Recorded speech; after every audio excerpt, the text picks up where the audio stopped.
What's good, nerds? How are you guys doing? Hopefully everybody's October's going good. It is I, your brother Jay, the movie monk. I'm here for Movie Mass. And you click the button. Thank you for clicking the button. Cheers to you clicking the button.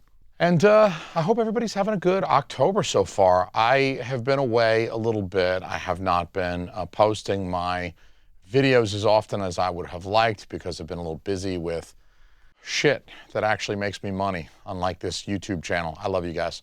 It is true. So I'm back here to tell you guys today what movies I have been watching so far in October.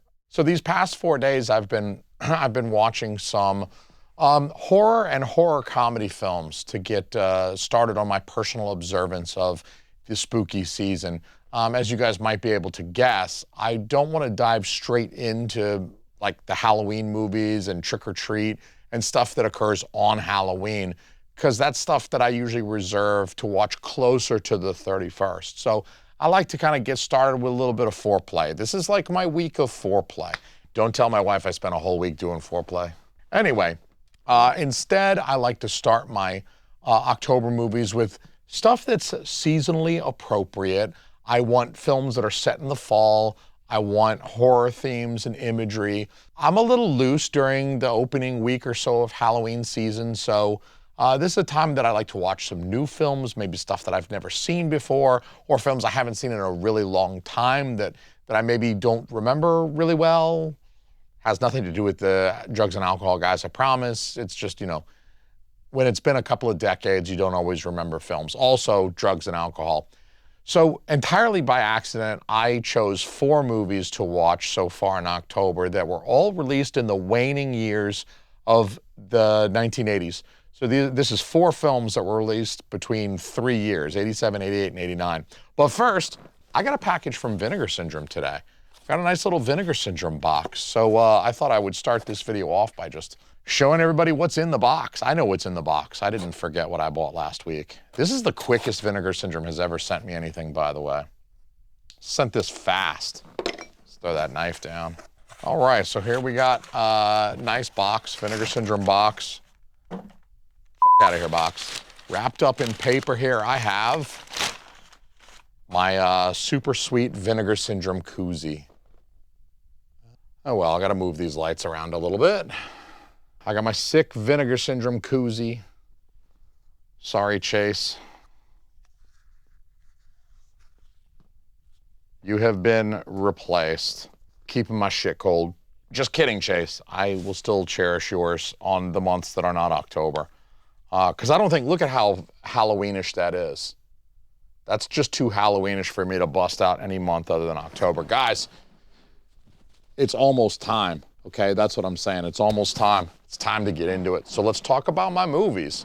I started my October off right, you guys. I started my October off watching Stepfather. The Stepfather. Sorry about the glare. One day I'll get the lighting in here perfect for guys. But for now, you got to deal with me. The Stepfather, 1987. With The Stepfather, I was really after that fall vibe. The opening scenes of this film are replete with fall leaves on the ground. It's really some very beautiful imagery. There's some lovely fall afternoon sunlight. You know how it is when the days start getting a little shorter, 4 o'clock hour, maybe 5 o'clock hour, the sun's getting a little bit low. It's not quite sunset. It's not quite dusk yet, but you have those like long shadows, the real golden tint to the sunlight. Very, very nostalgic, and it's really hyper-specific to a very specific part of the year with the fall there. So I thought they did a perfect job with that. There's also a Thanksgiving scene about midway through the movie, and the scene after the Thanksgiving scene looked awfully wintry to me. So it seems like this film really kind of extends over a period of time, kind of starting in the fall, but then going throughout the fall and possibly even the winter. And it makes sense. I mean, there's the time that it takes for the stepfather character to create his new identity. You can see in this film that he's already kind of starting, the wheels are in motion. He's starting to plan the murder of his current family and his assumption of a new identity somewhere else. And that does take time for him to set up. You see that occurring over periods of time. So it makes sense that this film would occur over probably weeks. It's hard to peg when exactly in the fall this is taking place, but there is a Thanksgiving scene. There is not a Christmas or New Year's or Halloween scenes, though, so there's really just that one scene where they're having Thanksgiving dinner together, kind of midway through the film. And after revisiting The Stepfather for the first time in, I don't know, many years, I just got the 4K, I don't know, within the last year or so that Scream Factory put out. So this is not a blind watch, but it's the first time watching it here on 4K. And I thought the 4K looked great. But after revisiting this film, it really does seem like this is a great film for some post-Halloween horror, too. If you feel like watching some horror films in November or something like that, is a great one to put on post-Halloween as well, to catch some of that fall vibe that continues throughout November, of course, as well. I think there's also something kind of quaint and old-fashioned about The Stepfather as well. It's kind of cute that this dude is able to murder all these fools and leave like all this forensic evidence and just not get caught. Like in the very first scene of the film, it shows him shaving. He shaves his face and he cuts his own hair at the scene of multiple homicide that he himself committed. He's just like scattering his DNA all over that bathroom without a care in the world. It's like a very old school, like you wouldn't have thought of this in the mid-'80s, but definitely after several decades of watching Forensic Files right before falling asleep, now you think you can't cut your hair, you can't shave at the scene of a murder you just committed, dog. Like, why don't you just jack off in a Tupperware and leave a semen sample on the countertop for them? You just can't do it. You gotta shave all your shit, you gotta nair yourself head to toe, get all the hair off you, out of your nose, out of your ears before you go commit some kind of crime. You can't be leaving forensic evidence like that. So it's very cute to me that the stepfather just goes and I'm just gonna shave and pluck my earwax and shit like that. It's just wild. And for a long time, I personally have been utterly fascinated by stories of those guys who would have like multiple families, like they're juggling 3 kids in Utah and they've got another family with 2 kids in Jacksonville, Florida, like absolute gluttons for punishment. And you guys with families out there know what I'm talking about. Like one family is punishing enough, right? The kids are always wanting something, getting sick, waking up in the middle of the night. You got to feed them, change them, launder their clothing, show up at their schools for parent-teacher conferences. You gotta be present for sports. You gotta take them shopping for shoes. Shit, you gotta take them trick-or-treating this time of year. You gotta help them find the shit that they're constantly losing around the house because they just throw their shit everywhere. And that's before you even factor in the wife. Wives are the worst. Let me tell you this. I'm 90% confident my wife is not watching this, but wives are the worst because you got to bone them,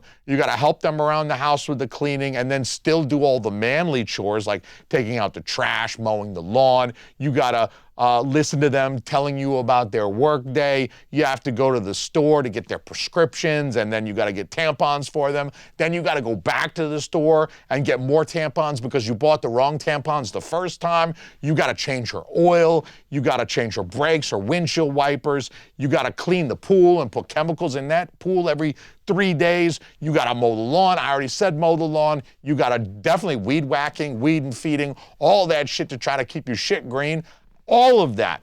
And that's just for the wives. How are you going to spend all weekend trying to make all these impossible fuckers happy and then look at me and tell me you want a second whole family so you can do this shit times 2? That's just wild to me. That's how crazy this dude is in The Stepfather. He goes through all this shit and he's like, yeah, let me go through that again.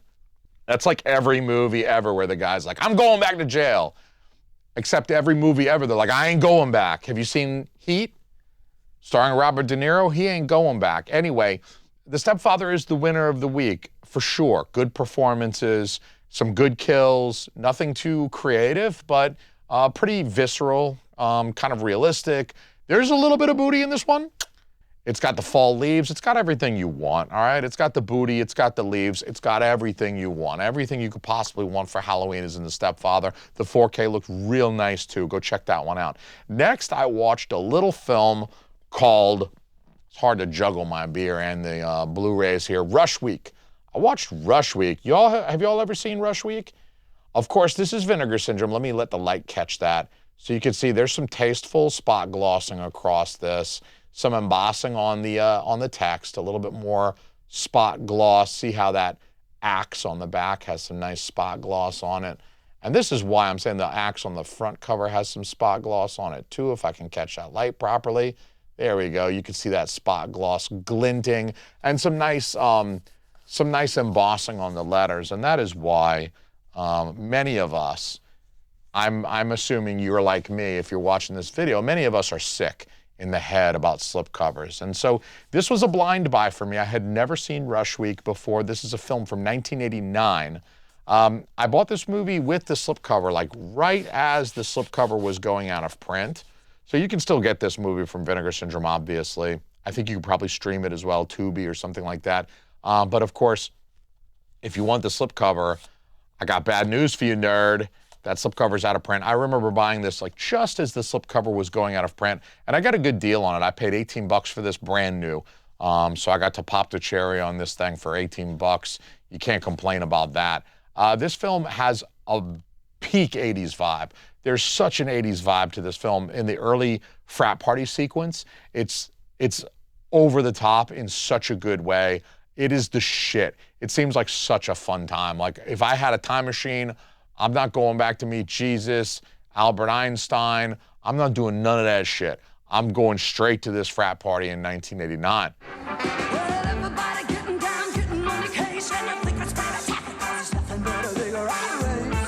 There's a little bit, like with the frat house and everything, there's like a little bit of like an Animal House vibe here. It's like a riff on Animal House a little bit. I just totally dropped that Blu-ray. That thing went sailing out of my hands. I swear to God, I got Parkinson's.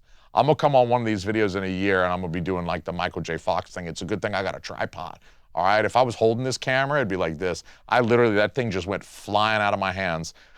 There's a little bit of like a riff on an Animal House type of thing here, as I was saying. The main frat is infamous for their shenanigans. Their rival frat is more straight-laced, and they're at odds throughout this film. But I really feel like it was just a red herring. That conflict between frats and with the other frat, like the head guy from the other rival frat, the straight-laced frat, it winds up going nowhere. So I think it was really just a red herring to kind of make you think as the viewer, like maybe the guy from the rival frat house, the one that's all straight-laced and like Jesus, maybe he's the one, because he's like they're like the nice buttoned-up frat house that's too good for that. Maybe he's secretly the killer who's really going out and killing them broads because, you know, like that's the thing. He's putting up a different kind of facade to the outside world, but it really just winds up going nowhere. Spoiler alert, it's not him. It doesn't end up going anywhere. So it's basically like a pointless plot contrivance.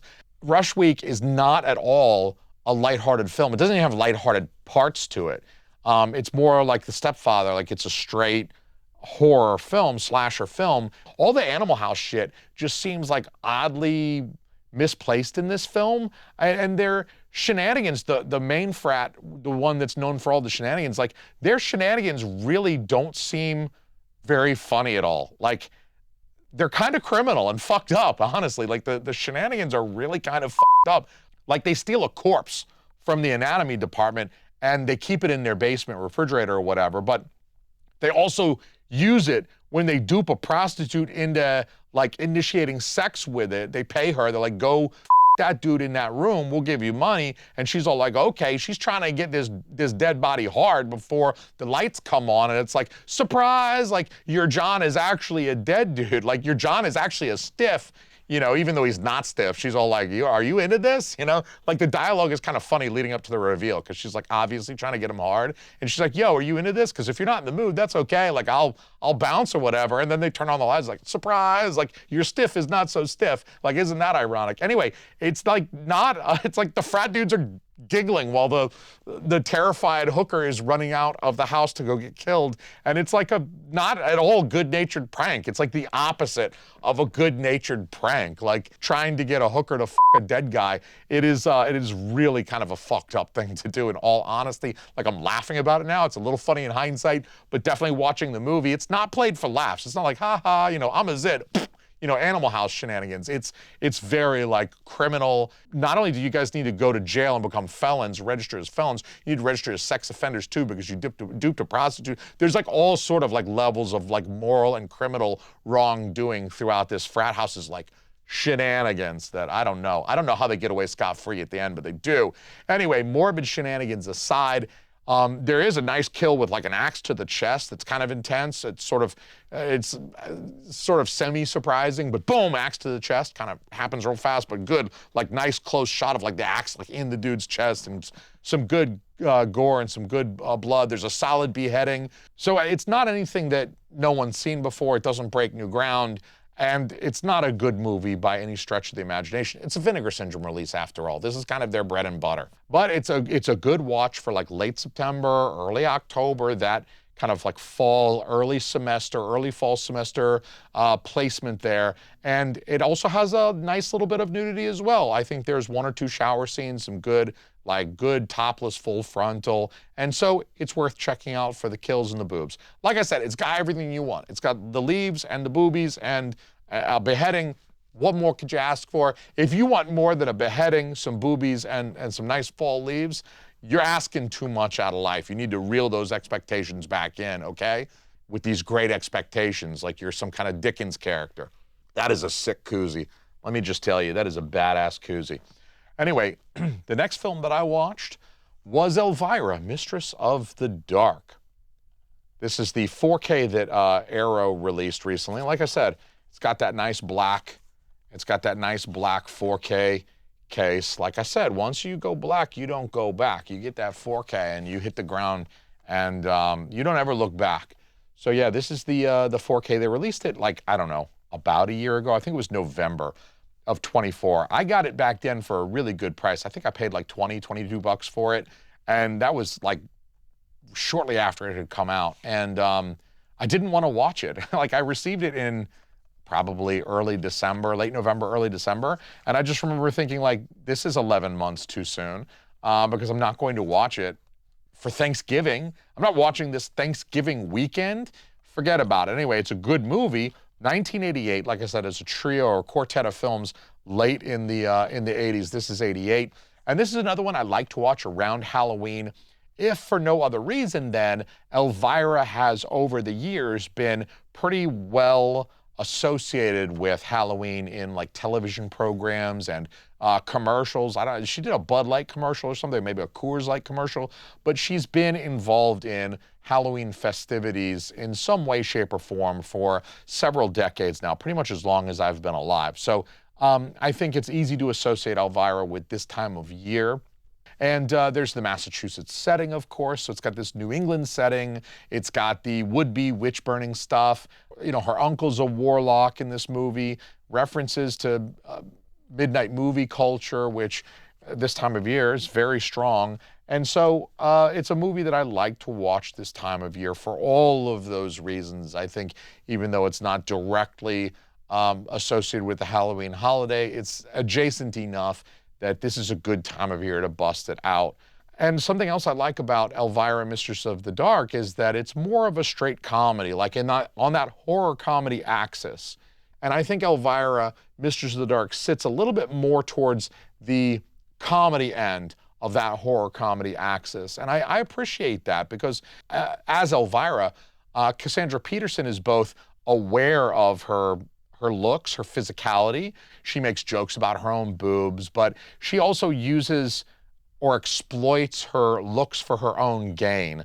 Like when she gets those boys to push her car, she does so by using her sexuality, right? She's showing off her assets, and when she asks, she's kind of sexual in how she asks them for help, a bit demure in how she asks them for help. She exploits this, so she's aware of herself. Obviously, she gets dressed every morning, right? She's not putting on a sweater in the morning when she comports herself to go outdoors. So on the one hand, she's very aware of her looks and her sexuality, her kind of sexualized persona that she's putting out there. But on the other hand, she's at times very self-deprecating, which typically manifests itself in some of the film's funnier lines.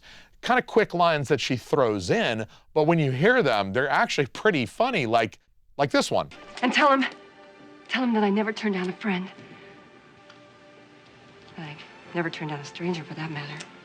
Now, I've seen Elvira in recent years. This is one that I tend to revisit, maybe not every year, but you know, every several years. I think I watched it 3 or 4 years ago. But this is my first time watching the Arrow 4K, which I will say looks good without being mind-blowing. It looks fine, it looks good, but you can also get it pretty cheap. So I'm not gonna come out and say this is like a mind-blowing 4K. It's a good-looking 4K. It's Arrow after all. They do good work. I think the 4K looks good, but I think the better part is that you can find this, I wanna say you can get this probably 20 bucks, maybe even less, recently on Amazon. I think it was on sale for under 20 bucks. So you can get a good deal on this one too. So that's the good news about Elvira. It's a good movie, especially when you're paying, I don't know, 18 or 20 bucks for the 4K limited edition.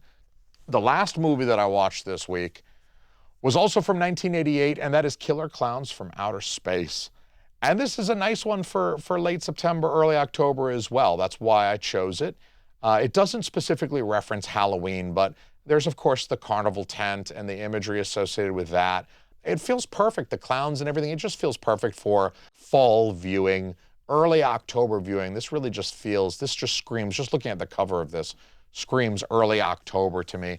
This film was actually released in May. When it was released in '88, it was released in May, but it doesn't feel like an early summer movie to me. I mean, May always feels like really late spring, early summer. I was raised in Georgia, so May was pretty warm by that point, so this doesn't feel like a May film to me. This feels much more like a late September, early October film. This is also a fun movie just because it's so dumb. It's not as much of a straight comedy as Elvira, but it's definitely meant to be like amusing, funny, tongue-in-cheek, dumb, fun. It's Killer Klowns. I mean, they turn people into cotton candy and they got a gun that shoots popcorn. It's just dumb. They make dumb noises. The whole thing is dumb fun. You can't take it too seriously, which I appreciate. I don't want anything. I'm not trying to watch Schindler's List this time of year, okay? I'm not trying to watch Schindler's List any time of year, frankly.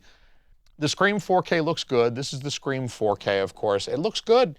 I'll also say it's not, maybe not like blow your socks off impressive, but it does look good. And I've got to say the steelbook looks super nice too. I'm showing this to you again just to help you appreciate like the colors. I really love the colors on the cover of the steelbook. I think it's a really great looking package just overall. It's nice presentation, let's put it that way. And let's also not forget something very important, which is how hard this title track fucking slaps. It's Killer Klowns, of course, by the Dickies, which is a punk band. This is a punk song, but this is late 80s American punk, okay? So they've got this catchy hook.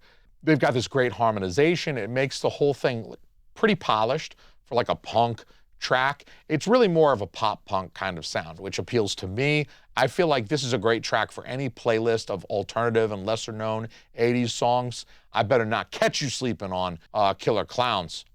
The film is full of cheesy practical effects. I gotta love that. There's no CGI here. You know, if they remade this thing, it'd be full of CGI. It'd be 100% green screen. I love the fact that it's not. It's got a silly storyline. It's really just kind of dumb fun.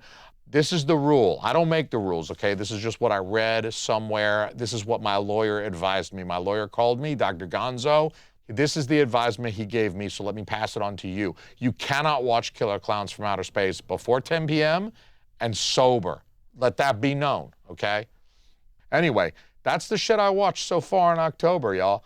The next film up for me, maybe tonight, maybe tomorrow night, is the 4K of Night of the Living Dead, 1990 remake, because I've been sitting on that for like 2 weeks, and I want to watch the shit. So, Silver Bullet, Funeral Home, I got a few more lined up for the next week or so of my life. I hope you guys got some nice movies lined up for yourselves, for your own home viewing.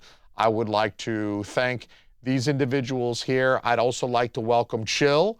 I welcomed Phil last week and Groot. Now I gotta welcome Chill. Chill, my man, thank you for joining the Patreon. You one of the real motherfuckers. That's all there is to it. This whole list is covered with real motherfuckers. Salutes to y'all, props. I'm gonna drink this here, and I'll holler at you guys in a day or two. Peace out, y'all.